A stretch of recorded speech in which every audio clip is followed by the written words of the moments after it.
You know, there are some people who have one calling in life, and then there's those freaks like King David, who seems like they do everything at a really high level. And then there's the people who are somewhere in between, and we're going to talk about one of those kinds of people today. I love it. Please just hold your breath. Every door looks better when you keep it closed. Keep your head down and don't watch your step. No point in even trying, now just let it go. Maybe they will write the same for me. Maybe this was really just a dream. Don't wanna take that risk and try to see. A 9 to 5 will bring security, I'm sure, but I can guarantee you that's no way to live. Way to live. Promise that's no way to live. Way to live.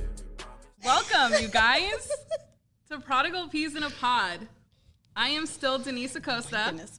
Why do you keep saying that? Because it's fun. I'm still Denise. And I'm Brooke Ackerman, still, apparently. So thanks for tuning back in. And if you're not watching these episodes, we appreciate you listening. But seriously, you got to watch because it's way more fun. So check out the video if you get a chance. I'm still Mike Haynes, and that's new to you guys, but I've always been Mike Haynes, so I'm also still that. Yeah, great. And I'm going to introduce myself to people that way from now on and say I'm still Mike Haynes. I love it. Yep. I love that. And you have Prodigal Peas to thank for that. So if you didn't notice, you guys, we have a guest today, and that guest is, wouldn't you guess it, Mike Haynes. It's still Mike Haynes. Still Mike Haynes. Was I not supposed to introduce myself? You're good. All right, so we've been talking about a whole lot of calling and a lot of different facets of that, and we're going to keep talking about that. So today we are going to hear live examples from someone who is living it out in his way, whether it's, what are all the things that you do? You have youth curriculum. He is one of the pastors that preach on Sunday morning with us, and actually I really love your sermons, so I just want to go on record for saying that. I truly love when you're preaching on there. I get really excited. I feel like it really hits home, and it's very genuine and raw. So thank you for sharing the way that you do. It's super fun, one of the things that I do. It's one of my favorites. He's also a pastor of the youth ministry. Is it middle school and high school, or just high school? Yeah, I technically am the high school pastor now. Okay. Technically, that's my role. Okay. Functionally, whatever. Yeah. That's what I thought. Yeah. And he's got like a whole family that he's got to take care of, and that family has childrens, and like more than one. Yep. Yeah. Five childrens. Oh my gosh. I love it. So there's a lot of different callings that are sprinkled in there that have to get balanced. Do you feel like they're balanced? No. No. That's comforting. We'll talk more about it. No balance whatsoever. So if you guys saw the last episode, we had two awesome young men with us who created the music that you hear at the beginning and end of our podcast, which is also now my ringtone. I am obsessed with it. Everyone needs to hear it. It's a great song. But anyway, if you did watch that, then you remember them talking a lot about their pastors when they were in high school, and they mentioned a lot about Brooke and Mike. This is that very same Mike.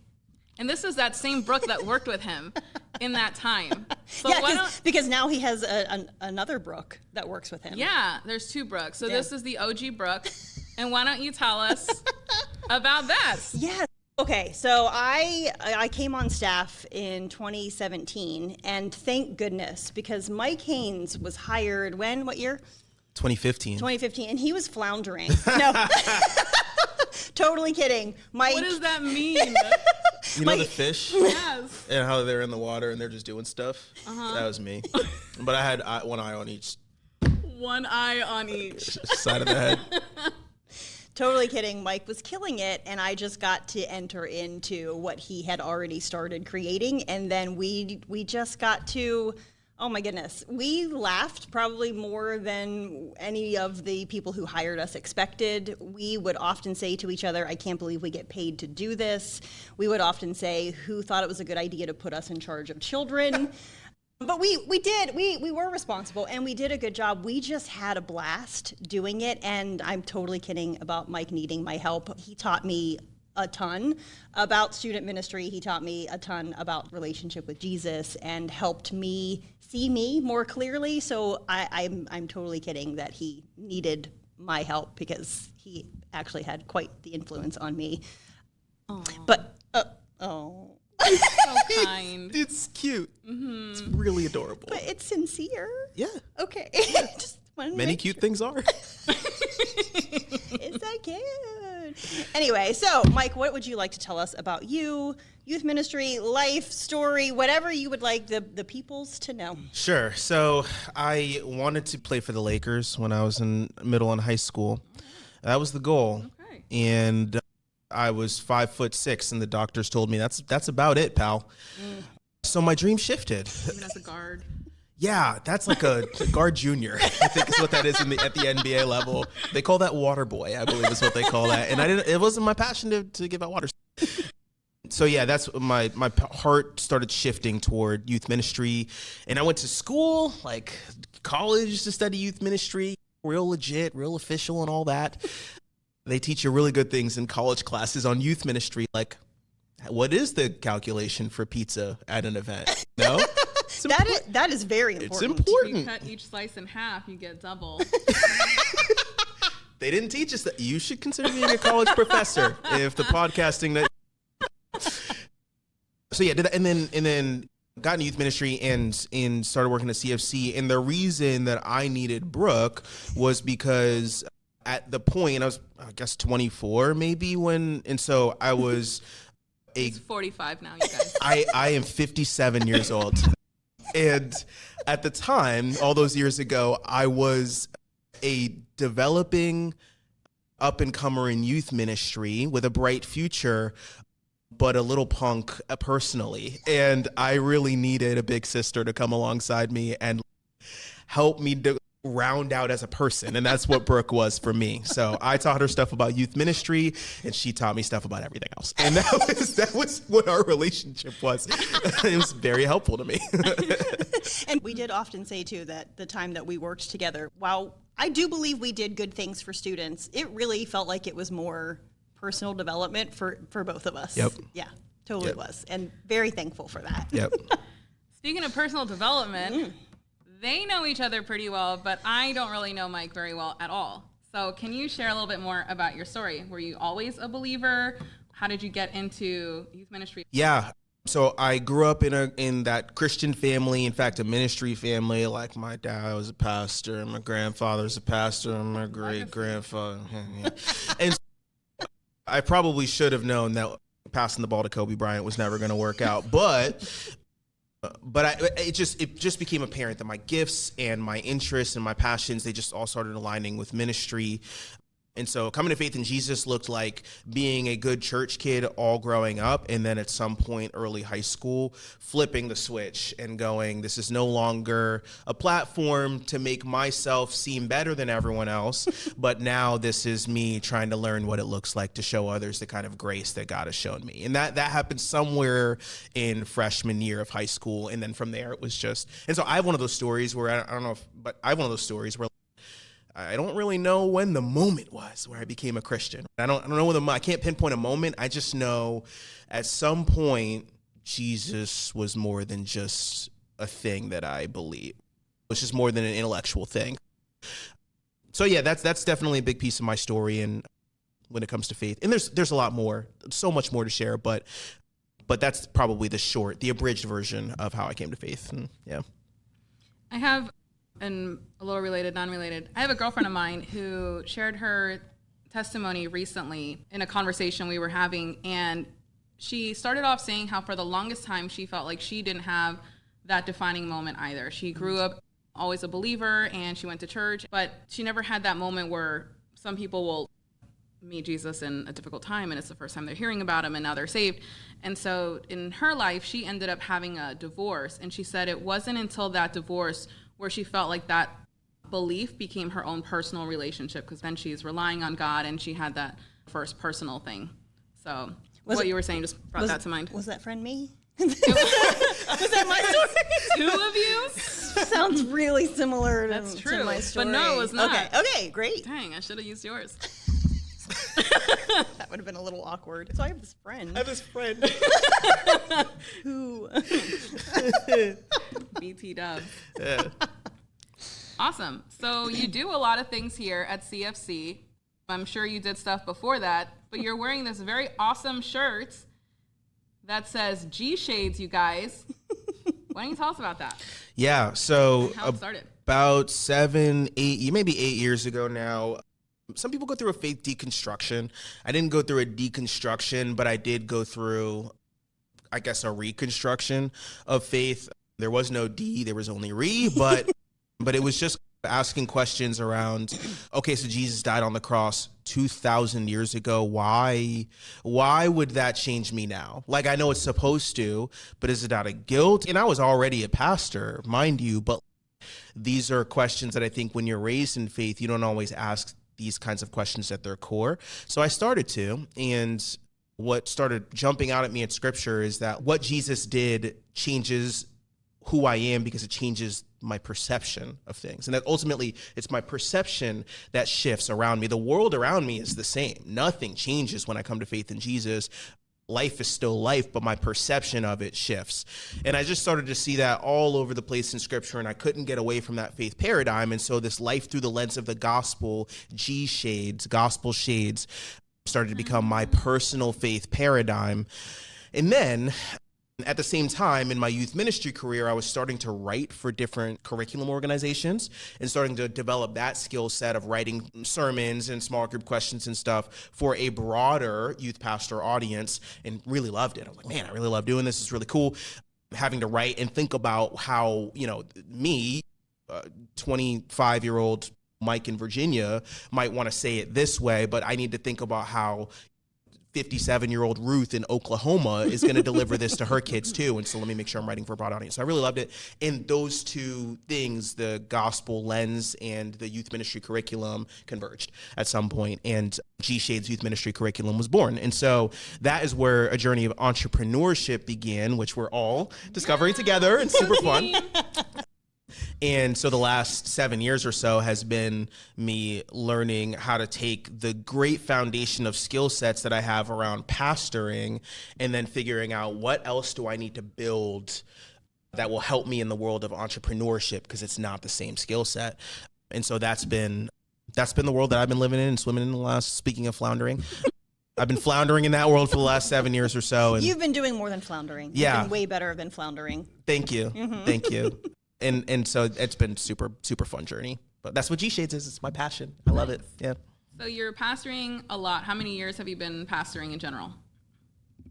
Okay, so fun story. Fun fact. When I was 17, still in high school, my dad decided he was going to plant a church. And he came up to me when I was finishing out my senior year and said, I want you to be the youth director of the church that I plant. And I was like, but Dad, I'm a youth. So technically speaking, like, I've been in youth director roles since I was 17 years old. Now, granted, the amount of responsibility that was put on my shoulders in that technical title was less than it is now at 33, but I've been doing it for, if you want to count those kind of warm-up years, 16 years that I've been doing youth ministry. And then an adult. Almost an adult's worth of years. Yeah. I'm a teenager in my youth pastor career. Okay. But Yeah. a teenager who can drive. True, I have my driver's license Yeah. now, Nice. but I cannot yet vote. It's probably for the best. So I was asking because you've been pastoring in different areas, youth ministry, but you're also doing Sunday mornings here at CFC. What does that look like for you when you're planning? You mentioned a little bit when you're writing for like a broader audience. I assume there's probably some similarities here, but what was that journey for you? The first time you were preaching at CFC to now you're already used to it. Same thing with youth ministry. Yeah. Preaching at CFC has been super fun because I've been able to take, when I first started, I guess my first message on a Sunday morning, like with the adults, with the non-cheerins at CFC was probably like 8 years ago, maybe something like that. And so that was really fun because at the time, I really felt like I could get on stage and just fully embrace the identity of being the kid. And like, I'm the young buck, right? The young kid who brings fresh energy and stuff like that. And some of those characteristics haven't changed. However, it's been neat to see, it's been neat to have an audience to me growing up too, because now 8 years later or whatever, I no longer self-identify as the kid. Like I'm fully grown with 5 children. So it's been really fun to watch myself go from being the young gun who has some good words to say, but mostly is just out there to be funny and say something that's helpful, to now I really do feel a sense of ownership of there are many people in our congregation who legitimately, not like in title, but in role, see me as Pastor Mike, which is weird, but less weird than it was 3 years ago, because I feel like that makes sense. And so that's been really neat. And then similarly, writing for students and writing for a broader audience, again, it's fun to watch yourself grow up and feel like others are audience to you growing up in developing those skills of writing for students and writing for a broader audience too of people out there in the youth ministry community. So both roles of pastor here at CFC and someone who is a legitimate expert in the field of youth ministry, both of those are roles that I'm really growing into, and it's really fun to watch myself do that, because 8 years ago, I felt like an imposter in both of those roles. So I really like that it rolled right off, and it's authentic and it's genuine and it's accurate that you said legitimate expert in the field of youth ministry. Yeah. I love that you say that, because that is who you are. That is not only it's who you are, it's what you do. And I think it's really hard sometimes for us to feel like we can say those things from an authentic place, because so many times other people want to tell us that that's prideful, and it's not. If that is what God has said, this is who I've made you to be, and you know that, and you can say that from a very authentic place, and I just love that that's what you did. Well, I wish that we had a name tag out here for today's episode that said that. Next time. I can put it in the video. If you're only cool. listening, Okay. you won't see it, but I'll pop it up on the video. That's great. Really big, bold letters. How and about that? if you can put like a crown in the top right corner of it. I'm gonna make a note. I'm gonna make a note. Crown. 3 jewels. 3 jewels. Three jewels. Yeah. I don't know. Why 3? Father, Son, and Holy Spirit. 3 was good. Okay, but you're just going to then cast those at their feet eventually, though, right? You do realize that. All right. Crown. I'm going to, right there, my note. Okay. She's uncomfortable. No, this is totally who Mike Haynes is to me. This is on brand. Totally. Love it. So I see a lot of parallels between both. So you're pastoring and preaching in G-Shades, and then also here, and then with the kids. Do you feel like that's an easy thing to balance because there's parallels, or do you find that it's still very challenging, and that we haven't even talked about having insurance and family and everything in your personal life yet? So before even throwing that in, just those two? Yeah, just the time commitment of that. I do enjoy it, and occasionally it makes for a busy work week, but doing youth ministry and sermon development are both, they're so deep into my wheelhouse that I don't mind. It's what I get up for in the morning, and there's a lot of things that we all have to do in our day and as part of our different roles and jobs that we just do it because we need to do it. But when it comes to developing a sermon, it really doesn't matter if it's a 20-minute message for students or a 35-minute message for adults, 34. It really doesn't, to me, it really doesn't matter, because it's so deep in my wheelhouse that I'm still just having fun doing it and making it. So again, I think that's one of we say we get paid to do this, and that was true about the fun stuff, and about creating silly videos and stuff like that. But it is also true when you're just within your gifting. It's not as stressful as it might seem on the outside, because it's almost like it's weird that I get paid to do this, because I just love doing it so much. Yeah, it's busy sometimes, but it's fun. So that helps when it's fun. Yeah. I remember one time when you and I worked together, you saying that someone will say a line or you'll hear a phrase and then you just start writing a message in your head. Like it's just It's how your brain works. You think it's fun. It's just part of who you are. And every once in a while, I'll hear a phrase or a line, and then I start going, wonder what message Mike Haynes would write about that. That's a fun game. That's a good game. Yeah, that's a great game. Because that's not immediately what happens in my brain. So then I send it over to you in the spirit. Yeah, In the that's spirit. good. That's good. Incoming message. So entrepreneurship. You mentioned, is this the first thing that you're doing, G Shades? That's an entrepreneurship kind of a thing, or have you been? I like that you say first, like there's going to be like 5 more. Maybe, but was there anything prior, or is this the first thing you're stepping in? No, I appreciate you asking the question. When I was like 6 or 7, I had this idea to do a lemonade stand, and I never quite got it off the ground. But beyond that, this is my first venture into entrepreneurship. And if you had asked me 10 years ago, hey, what do you think about being an entrepreneur? I legitimately would have laughed at you. Welcome to the club. Yes, Yeah. because I'm a risk-averse person, except when it comes to saying things out loud. And so I could not possibly think of a scarier thing than going, hey, I'm going to put my sense of, at the time, would have felt like my sense of identity on the line, and my own money on the line too, to see if I can build something that sustains my family. I just would not have been willing to do. And it requires talking to people and having any kind of a transactional relationship with other people. So no, you would have never convinced me that I'd be an entrepreneur. And in fact, when I started G Shades, I didn't want to be an entrepreneur. I just wanted to create a couple of sermons and throw them online and have it be passive income. And God had to trick me into becoming an entrepreneur, right? So that was my path. Yeah. That God tricked you into it.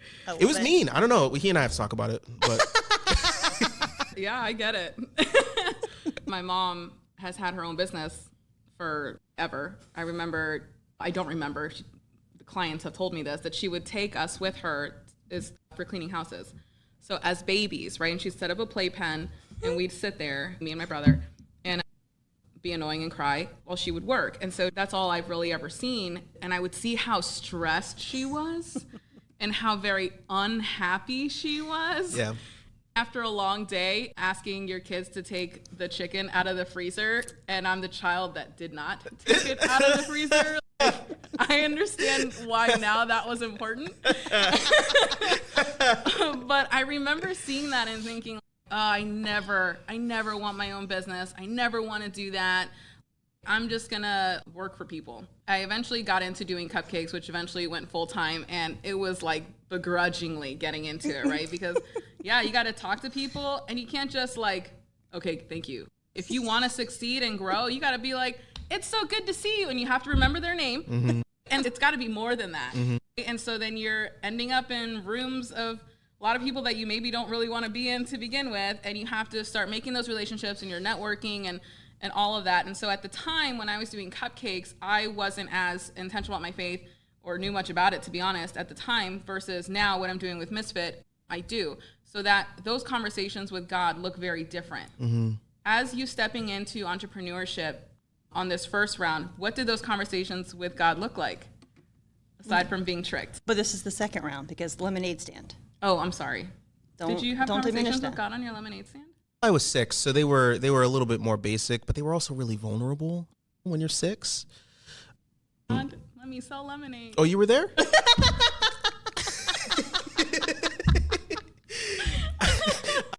Yeah, the conversation with God around G Shades really was very much, don't make me do it. Like I wanted to do it. I wanted to create curriculum, but that's all I wanted to do. I wanted to create curriculum. I didn't even really want to build a website, but the curriculum's got to live somewhere.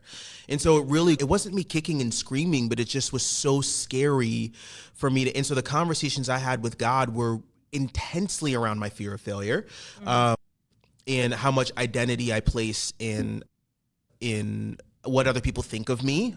If we have any Enneagram people, I'm an Enneagram 3, and so I present well, and I very naturally want people to look at me and see something resembling like professional perfectionism, whatever. And so the idea that I would launch something with no real support behind me in terms like organizationally, in terms of like a church that's, here you go. We'll fund it. Here you go. And I didn't have that. And so the thought process of launching something, telling my family about it, and then telling the youth ministry community and my network about it, and then it failing, those were the conversations I had with God. Am I willing to do that? And do you have me? And I feel like along the way, God has been kind in never telling me directly, this is going to be X, Y, and Z, but instead just saying, I want you to just take the next step, keep going. And so those were primarily the conversations I had with God, was around my fear of failure. The anecdote that I like to share is that when I was 6 years old and the lemonade stand fell through, I took to racing in the schoolyard with the other kids. And I went through a little bit of I went through what my sister brought home Cinnabons a lot. This is going somewhere, I promise. My sister brought home a lot of Cinnabons, and because she worked at Cinnabon, and so I had Cinnabons a lot. No, that would have been. I wish you were there. I just ate them. Like, I just ate a lot of Cinnabons, and that then affected my speed on the playground, as you might imagine. And I remember telling kids on the playground whenever I'd get third place or whatever, and they would be like, oh, you got third. And I remember telling them I wasn't running my fastest. And there was a part of me that really believed I've never run my fastest before, because if I don't ever commit to going for it, then I always have an excuse. And the thing about entrepreneurship was, in order to do this well, I've had to just full send. And so those were the conversations that I was having with God, is, all right, if I'm going to do this, God, I'm going to have to run my fastest, and I'm going to have to tell everybody that I'm running my fastest. And then if it doesn't work out, it falls through, you're going to have to help me pick up the pieces of my identity, because I don't know that I'm going to know what to do with that. So those were the conversations that we were having. So on a scale of 1 to 10, 10 being the squirmiest, how squirmy was the internal of, I'm going to just fully commit and put everything on the line and see what happens? Yeah, 10. Yeah, full 10. Yeah, because we talked about the insurance, and so that definitely added to it for me, because my wife and I got married young. We started having kids young, obviously, if we have 5. And so for me, it was like, it's not just about me. If we pour money into this, we don't have a ton of spare money lying around. And so am I comfortable with my spouse believing in me enough for us to invest financially in this dream? And then if it falls through, I, as dad, am supposed to be provider, and instead I have squandered what little my family has chasing a dream. And am I comfortable with that? So full to 11, like just fully squirmy about it. Yeah, for sure. Yeah. But so far, so good. It's been a long road. It has been. But it has been a worthwhile one. Yeah. It's been a worthwhile one. Yeah.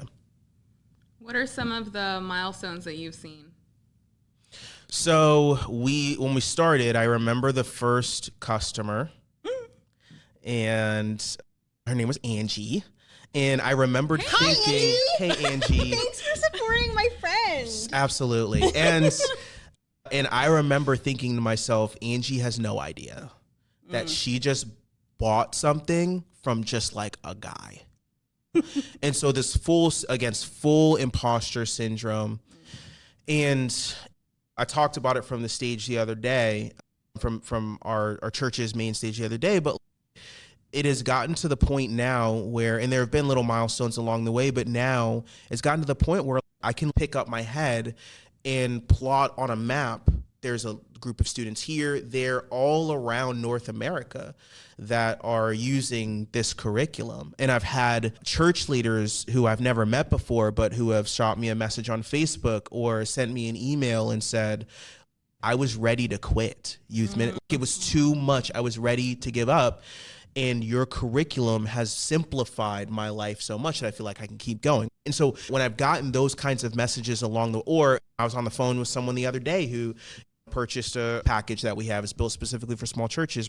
And she said, I've been looking for curriculum for a long time, and I've never found one that makes curriculum legitimately suited for small churches. You're the first one that I found, and it is making my life so much easier. I'm so excited to use it. So when those kinds of things happen, it further legitimizes my sense of, okay, this is where God wants me to be. Even if my family has not bought a second home in Hawaii yet, yet. That's right. It is confirmation that I'm right where I need to be, and that God is using it to make other people's lives easier all around the continent. So yeah, it's been cool. That's awesome. Yeah. That is very cool. So we've discussed different topics when you're in your calling. There's always challenges, and there's always, what did you call it? With your identity. So we're thinking that, who are we to be doing this? And I had similar feelings on my first sale for things too. So I can totally relate to that. One of the other aspects that I wanted to talk about is that already is a lot. What you're doing on the stage, what you're doing in youth ministry, what you're doing in G Shades, all of that is already a lot. And not just when the product is made, but to get to that final product. But you also have your family, and you recently shared about all the different things that are going on. What has that been like to try to balance? Do you feel like it's balanced? No, so the best answer is no. So I don't feel like it's balanced. I think that there is a limited amount of time in the day, and I've had to learn to figure out what to cheat in certain seasons of life. And so I don't think that I'm ever doing all of my roles to the full extent that I could.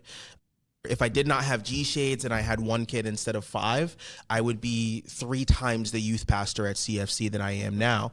But I've had to learn how to grow comfortable with with tapering off my investment in different things in different seasons, and just be comfortable with that and appreciate that the people who I serve seem to understand. They seem to get it. And that's very helpful for me. That the parents in our church understand that, whereas 10 years ago, if your kid has a soccer game on a Thursday night, let me know their schedule and I'll be at 3 or 4 games in their season. That's not the case anymore. And parents seem to understand that at our church, and that's made that much easier. The other thing that I think has been really cool about being an entrepreneur is that it has shaved away some of the excuses that I used to give for why I couldn't do more in my life. And so I definitely am doing more than I used to. And so one of those things is, prior to 2 or 3 years ago, like, I was an 8.5 hours of sleep a night kind of person. And if I didn't get that 8.5, it gave me this is my perception on it now. At the time, I didn't feel this way, but it's my perception now that not getting 8.5 hours of sleep gave me the excuse to be a jerk to everybody around me and to be a little bit lazy in the following day. And now being an entrepreneur and having so much riding on building something and building it well, I don't get 8.5 hours of sleep anymore. My family goes to sleep and I start the night shift and I start working for a few hours at night, because that's what it takes. That's what it's going to take in order for me to make sure that I'm still doing my job here at CFC, to make sure I'm not taking away from my children and my quality time with them. I'm not going to work between the hours of 6 and 9 p.m. That's when my children need me. But 10:30, everyone's asleep. So the only thing that I have to do during this time is sleep, and I'll do that later once we have the second house in Hawaii.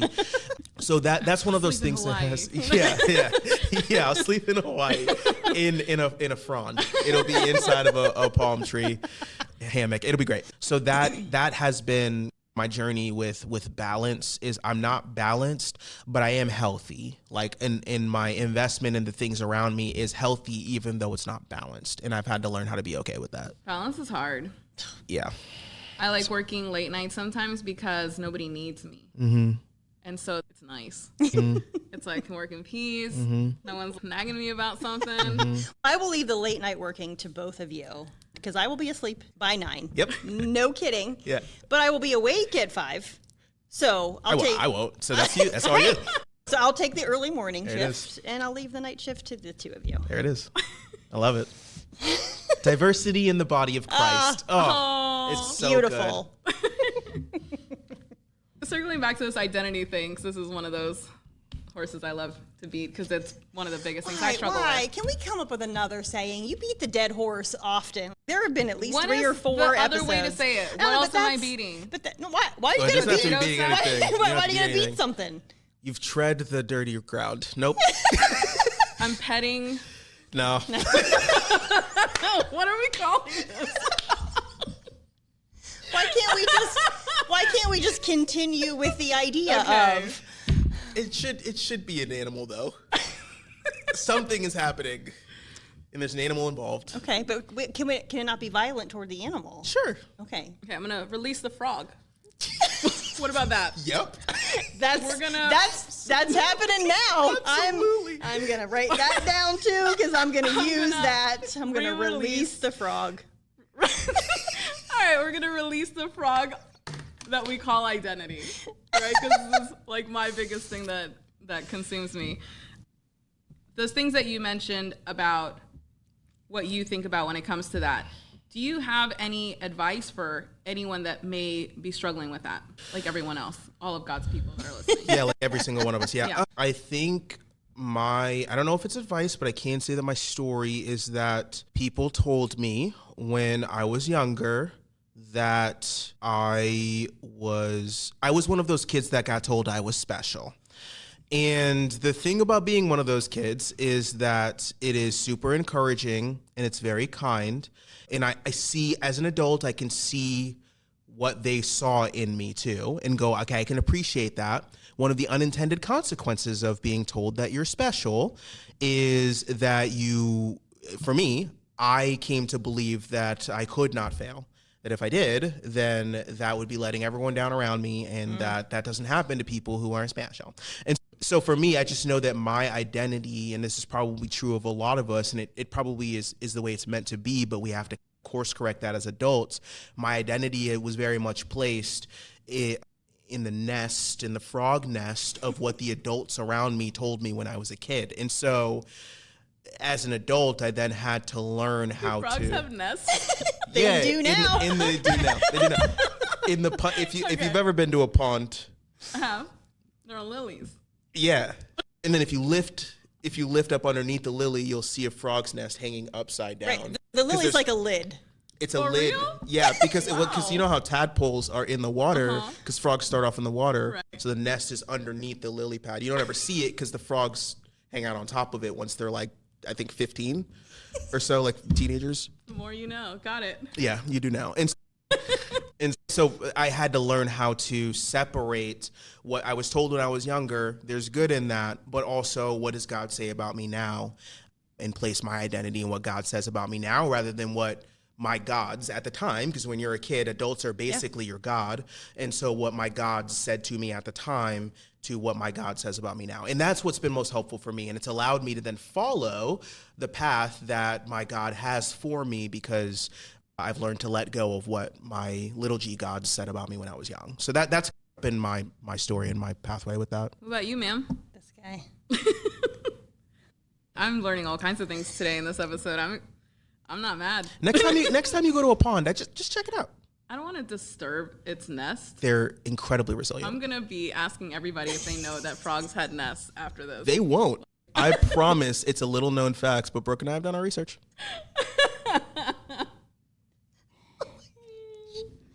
So having the boys here with us last episode was very awesome. We are very grateful that they could come, but they spoke very highly of both of you and that you were both individually pillars in their walk. And I don't have all the words that they use. And if you guys saw it, then you remember. Seeing from how much time you've spent with them, both of you, I already asked Brooke this on that episode, but what does it feel like for you? You saw them when they came in into kind of what they're doing now and everything they're doing with their lives. How does that feel for you? Yeah, it's a little bit, it's humbling. It's humbling because for me and for Brooke too, I would imagine, but I'll speak for me. I was showing up to work every day, right? And whoever God put in front of me, you just do the best you can with that. And so I remember when Daryl and Nathan were in high school, and I was not at the time aware of how important a role I was playing in their life. If anything, I felt like the opposite. Kind of like, yeah, I mean, they're awesome guys. They're amazing guys with really bright futures. But if you had asked me, are those if you had asked me and Brooke at the time, like when they were still in high school, which kids are going to grow up to be adults and are going to come back and pour everything into this ministry, we probably wouldn't have guessed Nathan and Daryl, not as a reflection of them, but just because we didn't realize what we were doing in their life because they're teenagers and you just don't always get to see it. Yeah. So the thing that stands out to me about that, the thing that I've learned from now hearing them in hindsight talk about the effect that me and Brooke had on them, the thing that stands out to me is to not deny my own significance. It has forced me to, and this isn't, we talked about pride earlier, right? This isn't a pride thing. It is actually an embracing of God's calling on your life, that you are significant, you matter, and where God has you, he has you there for a reason. And so when you show up to that place to do the thing, bring it, because you don't even know. You might not ever know, or it might take 5 years for you to know how significant you are to somebody else that you're doing the thing with or doing the thing for. So that has been the biggest thing for me, is recognizing I might not realize which kids I'm not casually, but I'm just showing up to work. And I might not know which kid, I might not be able to pick them out right now, which kid is going to come back and be my Timothy, right? Like if you know the Paul Timothy, right? Yeah. I might not know. And so I'm, instead of trying to handpick those kids or assuming that because it's the kid that I'm relationally closest to now, that means that 10 years from now, they're going to be the kid who I'm still relationally closest to or who is doing the most as a reflection of what I did. Just recognize that God is working whether I see it or not. And so every day I show up, I matter, and that holds me accountable to what I do. So that's the thing that comes to mind when it comes to them. But I could not possibly be any more proud of Nathan and Daryl and who they are becoming. They are unbelievable young men. And the things that they are doing for the students at our church and in their lives, in a very real way, they are the first pastors to the students in our youth group. And then secondary, I'm like the senior pastor of the youth group, the old guy, and they are very much the youth pastors right now. And I don't know if they know the effect that they're having on the next generation, right? They're going to get to experience that 6 years from now, and it's going to be cool. It's going to be cool. One of the things we talked about on the episode is how they're living their life. They're very much in faith, and God is center of their world, and that's how they make their decisions. For me growing up, being a Christian was not cool. There was somebody would come, they would come and do this whole production in the gym, and then at the very end they ask you if you want to believe it. They always brought Chick-fil-A, and that was great. And so some people, like the kids, would come down and maybe accept or not. And so it was very much those who were of faith stuck to their own little circles. And so one of the things that I brought up with them is I feel like it's a little bit different now in high schools. So kids are a little bit more accepting, and so it's easier if you have your faith to share it and not have to worry about those kinds of things. Do you ever notice that kind of a thing when you're teaching youth ministry? You have the assumption that they believe to some degree because they're showing up to begin with, but maybe they don't? Yeah, there are definitely students who are here because their parents make them come. And there are students who they believe in Jesus the way that I believed in Jesus when I was young, middle school, elementary school. And it is another thing that comprises who they are, but it is not the central thing that comprises who they are. And so they're happy to wear that hat in church and not when they're not in church. And so that's definitely a real thing. The biggest thing with the next generation right now is that because they are so inclusive, the biggest thing is not that they don't believe in Jesus, is that they might believe in Jesus plus, or they might believe in Jesus except. And so those are some of the things that can be challenging with the next generation right now, is just outlining what does it mean to belong to this faith of Christianity, and where do we draw boundaries around that, trying to make sure that is helping them to embrace the things that are good, but also to reject some of the things that are not of God. And so that can be difficult, that can be challenging. But one of the coolest things about the next generation is that because they are so accepting, inherently, they are able to have faith conversation. Like my generation was like anti-church, right? Millennial, like we don't talk to me about like very much de-churched. But now we're swinging back around, and now this generation coming up, they're not de-churched, they're unchurched. And so they're not anti-Christianity. They might be a lot of them might be anti-evangelical Republican Christianity, but they're not necessarily anti-Jesus. They just don't know a lot about him. And so they're open to having conversations, right? So I think that in some ways, and I'll say this too, one of the things that I think makes evangelism a little bit easier now than it might have been 20 years ago is that the youth coming up right now, they're so in tune with trauma. They're so trauma informed. They understand wounds inherently. They understand the importance of self-affirmation and rooting your identity in something. They just don't have the thing, right? Or they like make up a thing that sounds a lot like Christianity but lacks the actual foundation because it doesn't come from the creator of everything. And so I think that in some ways it is easier to share faith now than it was maybe 20 years ago when things were very focused on moralistic deity, whatever. And now it's a little bit more about feelings and emotions and like finding freedom. Like this generation is, and they inherently understand that. And so it's a little bit easier to talk about that from a faith side of things. And then Nathan did. How long was his series? Oh yeah, he did a series for the. Yeah, he did a youth four week series upstairs, and it was based on his album Splek, which was super cool for him to be able to just share a sermon series based on a music album like that. I don't know, just the whole thing is really cool. I thought it was cool when I was watching. You guys had a lot more weeks to live through it. That must have been really cool to see. Yeah. Was that his first time? It was his first time doing a whole series for sure. I think he'd probably been on stage and preached once or twice. He's definitely done a lot of going on stage and pretending to preach, but mostly just like mocking me, which is the most sincere form of flattery, of course. But that was probably his first time going on stage and doing like a whole series. And it was amazing. It was amazing. And all of the kids are so tuned in because it's because it's Nathan, right? It's like, so it's so cool to see how those relationships, keep students engaged for sure. It's neat. You're doing awesome work. So Yeah. thank you for all that. Yeah, Very I love it. impactful in a lot of different ways. Yeah, I'm enjoying it. Like it's a fun ride. I would not have guessed that this is how life was going to go, but I'm glad that I wasn't in total control of it because things would be a lot more boring and a lot more limited. You wouldn't have chosen this path. No. Yeah. No, Isn't for that sure. interesting? It's like we say often, it's almost like God knows what he's doing. It's so strange. It's almost like that. Maybe he's done it before. Yeah. Perhaps. Interesting. Really appreciate you re-releasing that frog. Release the frog. Mm-hmm. So before We start having a frog out now. we do need to have and toss it. Yep. That's the We one gotta where you Make push a it note of down, that. Yep. You push it on its butt and it jumps And it up. jumps. So Yes. Yep. We're going to Okay. release the frog. Yep.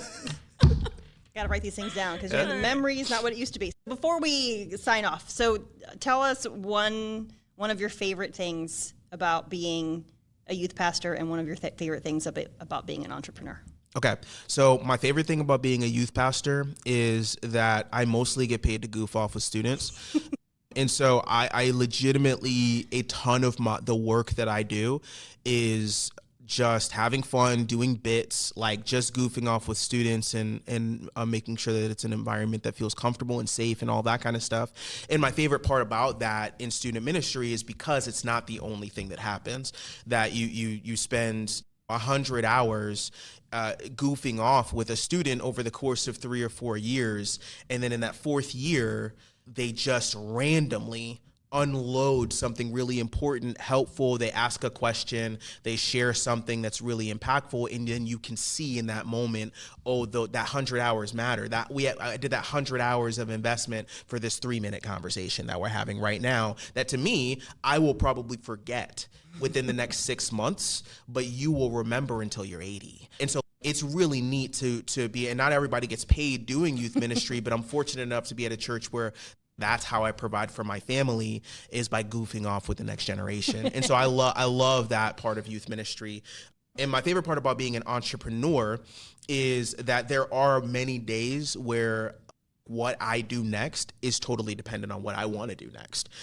I really enjoy that at this stage of the company, it may not always be this way. If I have a good idea or I see an idea that I want to do, I just do it, right? And I don't have to run it by anybody, just me and Jesus like going and running the business together. And so I really appreciate that. And I like that I have both right now. I don't want to have both forever. Eventually, I'd love to pick a path, because to our earlier conversation, super difficult to be balanced when I'm juggling all the things. But for now, I really love that that I can, in the CFC world, I have spiritual covering and all of that kind of stuff, and I can make decisions and run it by a boss and feel covered in those things, so I can still get to grow in wisdom because I have someone over me, but then I also get to take whatever wisdom I'm gaining over here from my boss and from the spiritual covering, and I get to bring it over to the entrepreneur world where I am the boss, and I get to test drive those things and learn and grow in that world. So those are some of my favorite things about doing each of those roles. They're both really fun. That's awesome. What's your bigger picture vision for G-Shades? So there are a lot of curriculum organizations out there, and I think that's great, and I'm thankful for them. But I really do believe that G-Shades brings something unique to the table in the world of curriculum. And I recognize that life through the lens of the gospel is not a teenage specific thing, that it would be helpful to a much broader audience. But I've started with youth ministry because that's the area with my expertise. And so down the road, I really would love for this to be a full suite, like resource hub for churches. The churches can come and find, if they resonate with this faith paradigm, where they can find Bible studies for their small groups, sermon series for their main stage, kids ministry curriculum, books for their people. I would really love for this to be a place where people can come to learn and grow in what faith it looks like for this particular, quote unquote brand of Christianity. People often find their paradigms and their brands of Christianity to swim in. And I'd love to become that for a broader audience than just students. So that's the someday dream and my challenge right now. That's the someday dream, someday farm. And right now I just want to try to be faithful with the next thing that God puts in front of me. So have you written a book yet? Yes, I have. I have authored a book called Life Through the Lens of the Gospel. It's a little on the nose, and it's out on Amazon, and it is for adults, and it is just an exploration of that faith paradigm and what it looks like in areas of identity and parenting and marriage and work and all of those things, what it looks like to see through a gospel lens, because we all naturally see through our cracked, broken lenses of what we've been through, and our pain informs the way that we approach stuff, and we end up jacking stuff up. So it's really nice to have a gospel lens that kind of corrects the way that we see the world around us, and what does that look like in different areas. Life Through the Lens of the Gospel, and that is on all Amazon places where you might find books and stuff. Yeah, and check the notes of whichever platform you're catching this, because I'm going to have all of the links of all of the things of Mike Haynes, so you can find his G-Shades, if you're interested in purchasing curriculum, his book, all of that, it'll be all right there for you. But while we have you here, why don't you go ahead and say how people can find you, follow you, and get a hold of your stuff? Sure, yeah. At G-Shades Curriculum on Instagram. We've got a baby Instagram page there. We're starting to figure out how to do content and crank out social media stuff. So that's super fun. Little baby page there. Super fun beginnings with that. And then me personally at Mikey Haynes on Instagram. It's a great way to connect with me, and I don't post a ton, but I am active on there in terms of DMs and stuff, so I'd be happy to connect. And then youthministrycurriculum.com is where you can find, we just decided to just go for it and just get it's like a little on the nose. That's our thing. But if you're looking for youth ministry curriculum, go to youthministrycurriculum.com. And that is where you will find the best curriculum that you can find out there. So those are some great ways to get in touch with me. Thank you for taking some time to spend with us. We really enjoyed having you on the podcast. We hope you'll come back again. Thanks for sharing about G-Shades. Thanks for sharing about all the stuff that you're doing, how you're balancing or still trying to. Yeah. And thanks for releasing the frog. Mm-hmm. And it's just been fun to hang out with you again, because I haven't gotten to do this with you in a while. It's true. So it's true. This is great. Yeah. I haven't done it ever. So and it was still great. It's still great. And I'm still Mike. And I'm still Denise. And I'm still Brooke. And we are Prodigal Peas in a Pod. So thanks for tuning in, and catch us next time. Okay, bye. Bye. Thanks for tuning in to another episode of Prodigal Peas in a Pod. Not sure how you found us today, but be sure to like, subscribe, and follow so you don't miss out on any other episodes.